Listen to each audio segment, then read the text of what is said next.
the head coach, Coach Otado. And Nyame Adoma on the 4th of September, Ghana ekwa away to Chad. Now the 8th, yaba betina Accra Sports Stadium ni abo against Mali. So, 2 games no na coach na de ne squad na diaba. Na onemu 24 players on the squad nim.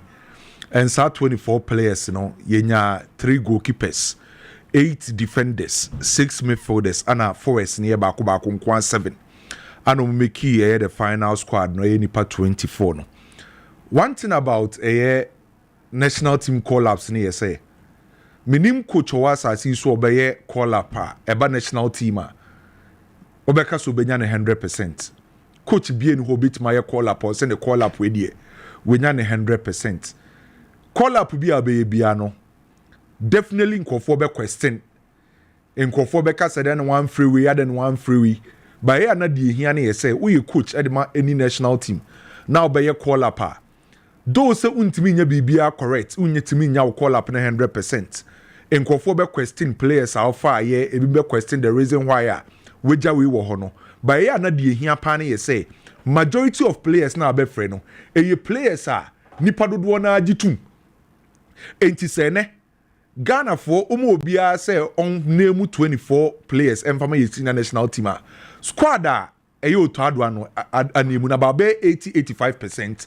Oma na obe from so ya na nwu be hia say in as much as untimi nya squad ni 100% enkofo be question no majority of the players are be free no e was say in line with the nipa dodo na no efo aso so I believe Otado squad or the buy no enkofo be question onya na 100% buy me wogidie say majority of players of free no players ne kwan mu ano no on say squad ne by na nkofo question players ni bisa na omenya squad ni bi enwura ba ko na ni din was ropani Kwesi Sibo on say after say squad ne by na nkofo bisa say o ma hwe Kwesi Sibo real biado o ma hu ni din wom den na akwa kwasie and nipa dodo na o mu bisa ba Kwesi Sibo say ade no ni sa squad ni no in a way wasa wote sa nipa dodo na asi because say wo check Abrante ni from last season with Real Viadua playing time onya last season o check here onya 2,731 minutes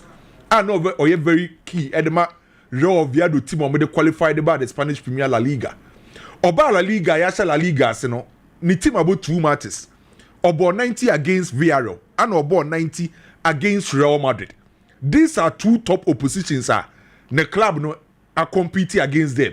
Ewa La Liga no eni nyina no obo 2 matches okay on Real Madrid in Pokra no on na exchange jersey with Mbappe no enti echese oye player baako from last season base this season no Real Viado boboku no oye very key ewo ma oye instrumental player ewo so se Ghana for do na ebusa say Kwesi Sibo ewe ya ade a ye de merit say obe into the national team baako say obenya enough playing time or club side or performance ebe wosoro then no style of play no ball no be fit coach no so star na I think nipa dodo na ebusa about Kwesi Sibo no it make a lot of sense say Abrante and the wine from last season and year new season no sanke e friend na equally o deserve say obekobai according to Henry Asante Twum no or say the reason why went me make into the squad no enye say boapaye by the technical team of the senior national team monitor ne pa na very soon obenya ne call up so it means say in as much as went me enrem no ye ka players omo coach ne list ne so say coach ne ntimi into ne nsan free players ni nyina by your players bi o ho those went me enrem into the final squad bo coach ne list ne so omo monitor no so I believe as time goes on no say matches in the bebre na dey anim say Kwesi Sibo ebetimi put up this performance I believe maybe say call up for baby and ebehu no but nipa dodo na no mu busa say Kwesi Sibo we no na o deserve call up no kwaku e make a lot of sense and boy no so justify say on so betimi rem into the senior national team. Then another player nkofo busa in here Fatawu Isahaku say squad ne bae no Isahaku din enim na owe boapaya na kwaku bi no mienu nim say Isahaku nya ACL last season. Emma ACL not in a fear for 260 days. And ACL any injury kesiye. Play nya ACL man it in a feature. So last season Abranti nya AC or tenefie 260 days no. Yeah, and this season, that's last season no. And no shall say or say be see a kind of Leicester City. Emma ne returning po ball 11 games and a season end ye. And you rem into the new season. Yaba benya Isahakwa ni team compete with championship in him.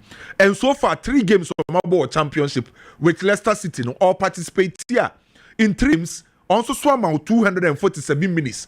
Meaning say, yebe end this season and you run new season no. Isahaku a recover osi a kind of club side. So Ghana for the one busa say na Isahaku we here. Eto asum so mbebusa because nanka enye prana. Obi enim say we pra anwaba. Enti once awaba na club side use no onya more minutes there. E chance wa recover. Si enemu squad e wo the senior national team o expect say ubohu Isahaku wom. Again so wotie Henry Asante Chum so a osade nchechiremu aba. The reason why Isahaku so no ye out our squad nim no and it make a lot of sense.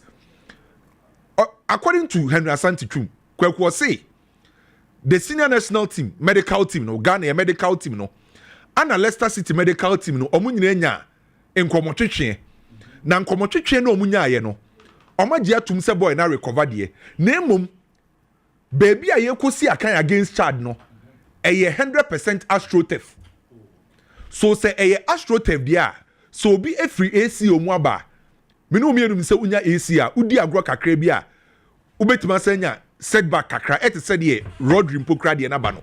So ade ba ko a AC ososo unya AC na recover any say de kokokra na ye astroturf so once enkwan ye kobobo no astroturf so no it makes a lot of sense say yeah my boy no and relax kakra and me no me nim say this excuse etasumu most especially if no free AC aba or try so bit to regaining the form and baby I say kobo match no against Chad no e Astro Tefa a bit mama setback bi asaba with Isahaku e any injury no and kwakwade ba kwa mani agye no so ye say recently so washa the medical team of the senior national team oma ye proactive with clubs no medical team no Obeka na nse mpokra Thomas Partey de ani say enti se wa check Ghana medical team na o ma ye proactive any clubs ni players no medical team no edi nkobo pa eya na sa de ani si a e bring trust between the parties ni stakeholders no so I was see about the medical team na ba so say almost so dream boy no so e da ache ho because omo friend na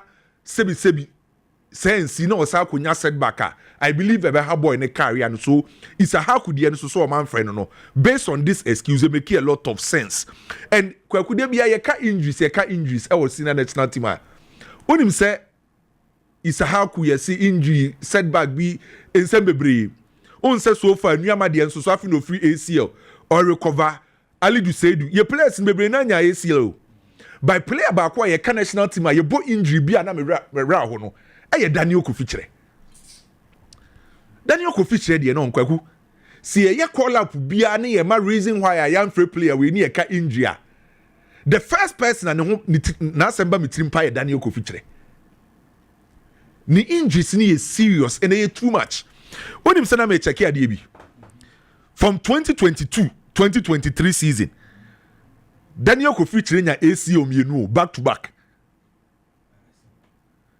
ACL enye injury kitwa by a player benya ACL back to back from 2022-2023 onya ACL back to back and was benya serious knee injury and from 2022-2023 season on himself watine fie 908 days ekika ko almost 1000 days o that's 3 years asana watine fie 908 days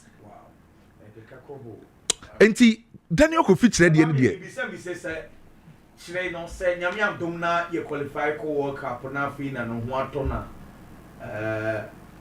for his servant and his dedication when he was available no would you say a Drewa in a situation like that no yaman of slots e national team ni mo ana oh say a Drew na why fit now perform here I was a call up and it should be based on merit okay I was say ye free player bia na enye say ba be favoritism. There's sometimes it me to say by me dey to me. Me dey say national team near call up, it should be based on merit. I get you. So if Otimiba you qualify for World Cup, now Otimi recover in time. Now or bobo, now or you active, now the modern boss so any. Now coach no one say obebuana. Why not? By a me and say, Wabwa national team in a print there be only say favoritism be call up should be based on merit. By any time you be call up be ana meti injury be and the first person and home me Daniel Kufichi and Oshe obi to say Benjamin Asare dia the only player from your league ni mono nkwa team and definitely not science ni clear. Players or more ebo Ghana Premier League no Otuado ebe take over for the second time no. We show clearly say obo on modern nkwa no obefro and ofro kra na enye se okotena bench obesa ma enough playing time so afi na ebehye league na say players omusi akan wo Ghana League na wo say omobo omo ho modern kaka one player mani age ama no Derek Arthur the left back kwaku minim se wa check here recently ba me emfa go through ye call World Cup 2022 no position ba ko ya rotation ya free players pa ye left back o what the any stable player on set from 2022 World Cup no Baba Rahman Gideon Mensah befem Ebenezer Ananaba Patrick Pozuaba Abdul Fatawu Isaac Afo Dennis Kosa Ebenezer Anan and tisa wo check from 2022 eba one position at Blackstars I believe kwakuya say ya change ya collapse kese pa no and Derek Carter so wa make squad no I believe so new opportunity so you know kwaku to be honest squad na ba bonten de mintimi nka say perfect de but I believe squad meti mama coach na ba 80-90% say when you the right the most important thing here say you too much say dey nim you betimi nya sa 6 maximum points no because o check your group na you were 15 points Comoros were 12 points Madagascar were 10 and Mali were 9 it means say you timi kwese chada I believe you ba kwese chad you be free your points ni 15 points na ko 18 points then Mali ebo Comoros Mali bo home enti sa match no ye bompa ye say enya draw ma ye na yaba be hye Mali wa ha so the here na ye say players na at once from no on betima be perform and so far Otuado second coming no men ka say aye bad anisa and un say obi to say Jordan Ayew Otuado second coming arguably were the best player of Blasters Otuado second coming in Antoine Semenyo form you hope so the be rem then kudu so gradually I say picking form so yeah we sure all the best and mo GDA say playing against Chad and against Mali Ghana bit many the needed 6 points squad need kwaku busamia about 85-90% okay for me begin yenante kwaku say national team call up everybody expects say best players are free on mind him no be who was our squad anymore and coach and the call up we are there are definitely going to be differences as to amount for opinions Ghanaians ordinarily it is normal and the obia beka biano obeka and the obia beka biano so quite so can because at the end of the day yin na Ghana for a national team but there are certain players are almost squad demand I am happy for them, especially Obi to say Joseph Anai. Kwaku, the Blackstars goalkeeping department has been one for some time now. And yet Freddy Kasai, and Benjamin Asare, and Obeda go post in Emma Yehu do beti mi aye. Emma ni pay ya benya GDS for now there he's Blackstars number 1. Na ya say the goalkeeping department na eya to sinikaka. Open positions at a point in time na ya strong or Blackstars pa. Now to me the goalkeeping department in film back then enche ye kura ampona list ye benya samia jeinum enche ye kura ye benya olele had his problems but anytime he was in the goal post who say or was a command no e will goal post him as a goalkeeper any level of rise koko drew here e Blackstars goal post him clearly omo peja standard ne the course. But after he exited the scene ababa be yeding say Ghana benya a number 1 but Benjamin Asare recently in the last 2 matches we have played. So was our quality no the best Jumano. At Izigi, yes, he's a good goalkeeper, but at Blackstars level, the Oba, a Todayana mistakes near the Bakum Yunu, but we win in everyone, man. You still need quality. That was our position in the Sekoba. Say Omumubia and Timian standing to the test any occasion. You need another person or rise and about them. And that makes me happy for the call up of Joseph Anai as a goalkeeper.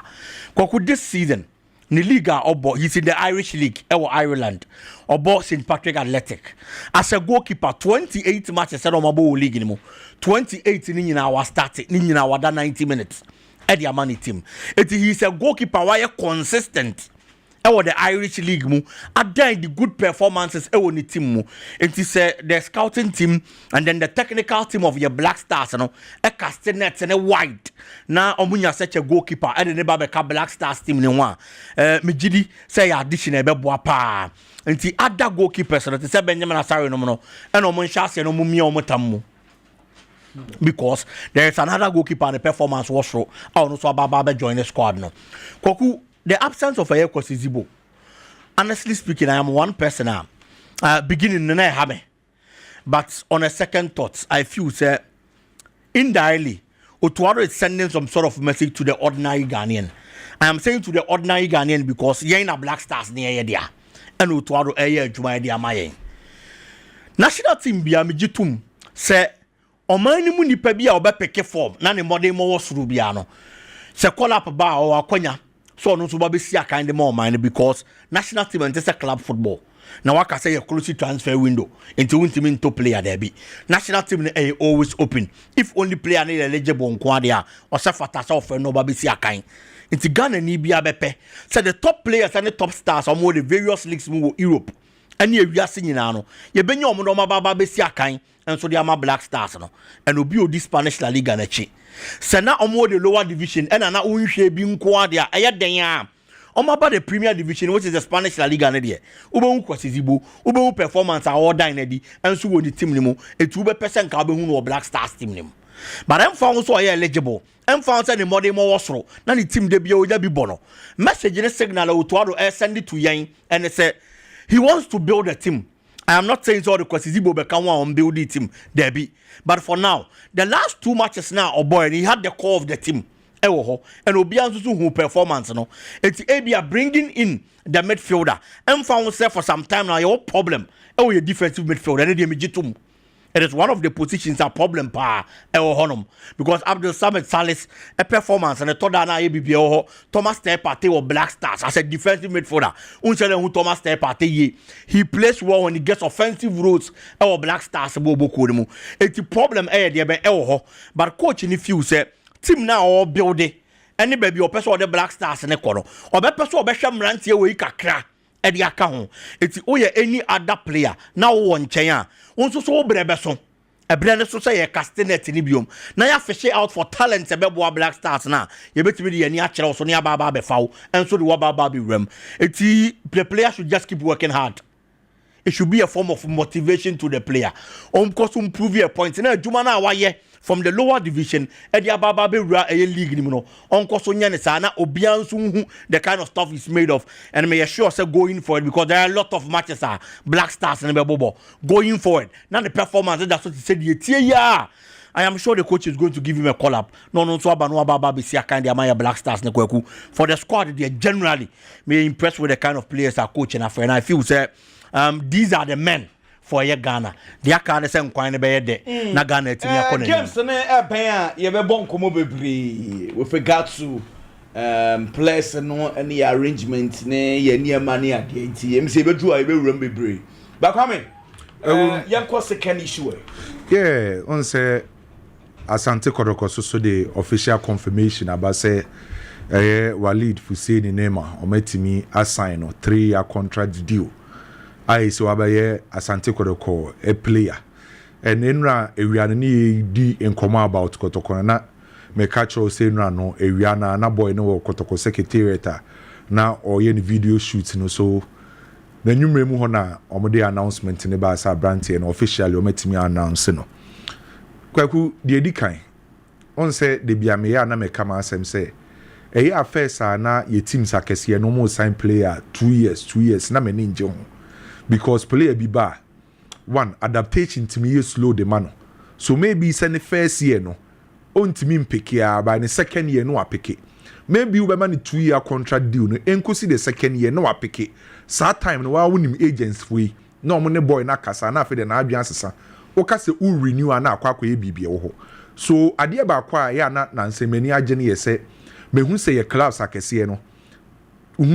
3 years plus 1 2 years option here 2 years plus 1 saa nti ọma hyase se ọma ma years na dọso on se nonsense wa check Europe mpokra na ye be transfer is player ya sign 5 years 5 years ọma nyina pay long term contract in terms of any future the ebesi bia no eye resale value ni betima aboa saa club no so Kotoko signing Fuseni Walid Neymar for 3 years and I believe enkane na nkome ni 2 by 3 no ma sign many je ho so ma ye 3 years de tosu mienu player na o ma sign no onimbo oye good every football club bia ni ho a obaye se okwa sign player titru teams akese oba sign player onya ade menya sure se Kotoko mpanyimfo ebetena se omo sign player onya ade na o ma hyeda de na ba be hye Kotoko team ni enti se wa sign Fuseni Walid Neymar ubebu sa ho se kwaku onimbo ana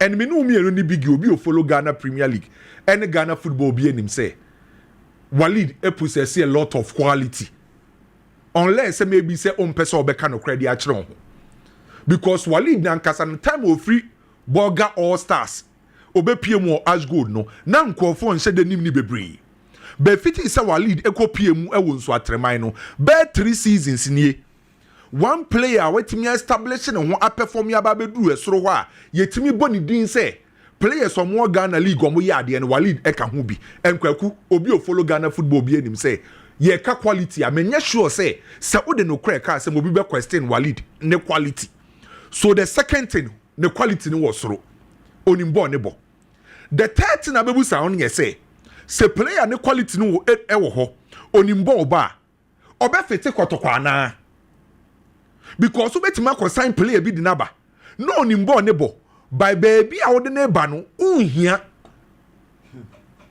entu be fa say Walid onimbo bo ye nyina agi atum by Walid oba Kotoko no Kotoko hia Walid and so what check Kotoko midfield department na on say Walid or ye more of a dynamic midfielder most especially say Obon as an attacking midfielder and as a central midfielder obetima boni nyina yes dynamic midfielders ni bi enti say wo fa Kotoko midfielders ni nyina combine defensive central and attacking midfielders are Kotoko ewo Andrew Sintima wepra or obi to say Hilary Adabo or Tenodu ho or Hubert Jewu ho or Seth Kojo ho Kotoko midfielders baba Hayamo ho Emmanuel Ntwimu ho Bible say say Kotoko midfield no e dey pa no mo laki won finfin ho nan say na Kotoko kobo Galka top 4 oye Kotoko supporter na wo hwe Kotoko a midfield no Kotoko omo laki de na ye nyoma mienu na Kotoko laki won finfin ho baako eye creativity ana baako eye obi obetima beje ball na wa carry ball no na wa connect the deep midfield and the forward line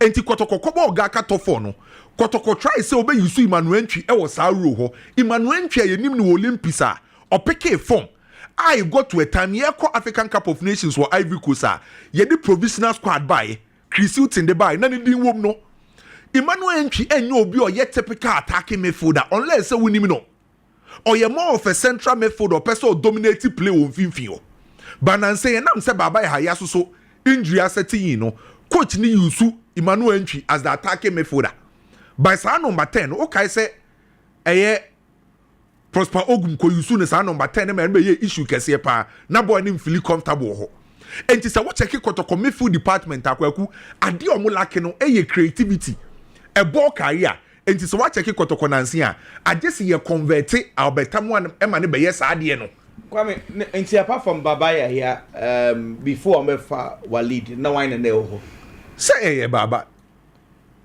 really and I won't stay here. No, I'm surprised because if it is a position last year, honestly, Nkoma Udi Zito Baye na Oyusu Albert Asana Matena near Kase, and you're right, but it was understandable because that time na Babaya Yakra no coach in the Masana but deep. Yeah. It's not a key position. They didn't almost sign over 13 players area or no Montachi. So it comes back to Masama Mekani say oh yes signing sir and what's the way strategic and it's a what season area obey club assessment and evaluation. How do they because they are signing more wingers oh say club assessment and evaluation no na nipa na obo Kotoko proper number 10 nipa no fane say lamte koye no ana hwan be share ho yeah baba ya be share ho na akwakoye baba nko a ana say coach ne try so di Emmanuel Ntwi bebo Emmanuel Ntwi ntimi mbo sa rule no ne de ne ye 8 enti na eye position ba akwa akotoko be hia so mbesan un say initially player ba akwa no person mo sign in temper was Walid Neymar ana odi kopie mu odi 2 kwan no ana wasaba enti player na waba no ni position ne ball na obo no eye beebi akotoko hia enti kwaku to me me de Walid no ma sign no ne ball no obo any role no obo no eye position akotoko ehia a ball carrier a creative midfielder or this creativity ne beba akotoko by problem ni when was the last time a player from Nswatremai a ball competitive game so Walid aba wabesa in 3 years some match fitness no onyen oni ho so the be hia ne say obehia some matches obehia time kakra na wa picking the form no na yen kobo no out of position na ye be man feel comfortable baby betima bring the best out of Walid because Walid ami kwaku minim no Walid a beginning no Walid a wunim no Walid a obi o follow Ghana Premier League nim ni bia no se our form na ye bon woni position opa sa creativity no de bye bye e ya abotre obi wo ho a adaptation etimi ye slow obi wo ho a etimi ye quick typical example ye Sambo now adaptation ye quick obi de yesusu be ye slow nti Walid ye kwaku ye hwede ye ba akosie big enante kwaku Walid joined Kotoko and he's in Sir Kumasi Asante Koro company for a decided some betono and then aba looking at the kind of quality he has. Though Kotoko ato bebre, but they are still adding more. Nti player no quality ne nko ade club bi osun bia no ehia player bia be feel say as I say onya that kind of quality won the team nim. The player has spoken or say in the dream move. So join Kumasi Asante Kotoko. And that is what I am talking about. Kwaku say adie bi your dream. O hwehwe adie bi che o ye ne fo adie bi. Na nyankopon ya adom na won saka sa de kro na. Ese se wo kra de kro ni ye na odi ade kro ni. Na obi an say adie asemesi abɔ ho mpa ese ne nsa beka na fe nyankopon ya na adom ma ne nsa aka. Na ne nsa ka ye nsoso no o yusi ade kro ni ye. We've seen a lot of players in recent times oma join Kumasi Asante Kotoko. No matter say you dream move. Oma yeni for such an opportunity for a long time. But Robert join Kumasi Asante Kotoko bobo kono. Now you know the kind of performance obi awa yeni for adie ache edi breathim no. We've talked about a lot of players, the kind of quality they have. But when they join these clubs, kwaku, all of a sudden it looks like it's a quality in a year. And my performance are not any more. Some of the more previous clubs, our Ghana Premier League, any baby on free baby, say a lower division, say outside of Baby Dua Sante Kotokono. That's our performance and Ira. Walid name of Husseini getting the opportunity now. A lot lies on you. The position you are coming to play for Kumasi Asante Kotoko. A position recently. Since the exit of Richmond Lamte. Asante Kotoko said then ya sa play and be one fin on Emmanuel entry at the start. No, ya kaka de boabo boko no. But the performance and at the point after the first 4-5 matches, minim say Trimudo say then performance and take off form. But Omunyana hasn't been consistent with the kind of performance. The Richmond Lamte performance and all the Kumasi Asante Kotoko. Number 10 or Fabio Gama performance and the Kotoko. Was our position no. After the exit of these two players, you who boss our position ye. It is a one year and now Baba Bijinas our position Nama Asante Kotoko. Make sure say most of the time you are going to bring your A game on board. That is the only thing I am expecting from the player. Omon homodin fama Kotoko team no. You say signings no yakwa anymore na edru be say 50 no. Oh, say the dan catch us me lose count Kwame. Hamzat as so man announce. Nti see edru say. Say dey say me 15. Now onim dey wo mun say Kotoko betima register senior players 30. Normal dey youth players ne 10 aka ho na akoye 40. As it stands now, the senior players at Kotoko camp na more than 30. So it means say I was a biko. Sentin on terminated him. Hey, Kotoko. So after the what me come and say and me raise say players need the obe sign. Name o sign policy baby here na wo sign yes wo sign and say wo sign. Say bia ne say only sporting policy nti sa na beba. Say Kotoko e wo permanent sporting directors they will define the sporting road of the club. Then they will know say say ne ye ko nka responsibility bi a wan ka e be hold o mo responsible adwuma no I was say ka kwesi apia na ye but we all know say kwesi so ye busy ba team mpanyimfo a manage team no coach kwesi apia ye top coach coach Karim Zito ye top coach technical advisor Johnny Malik wo ho enti anka wose saadi we kranke ni say ye problem and nti na me say me omo no na safa ka ho say essential management a central for eja omo asam kan obie more pressure no politics and can ko politics wo no politics be need this kind of management yet who because up to date more than 30 players na ho by kotoko say per defensive midfielder so na egusoto I said defensive midfielder in komo okoso adabo na ye na onansa mo koto ne bai almost happy for frank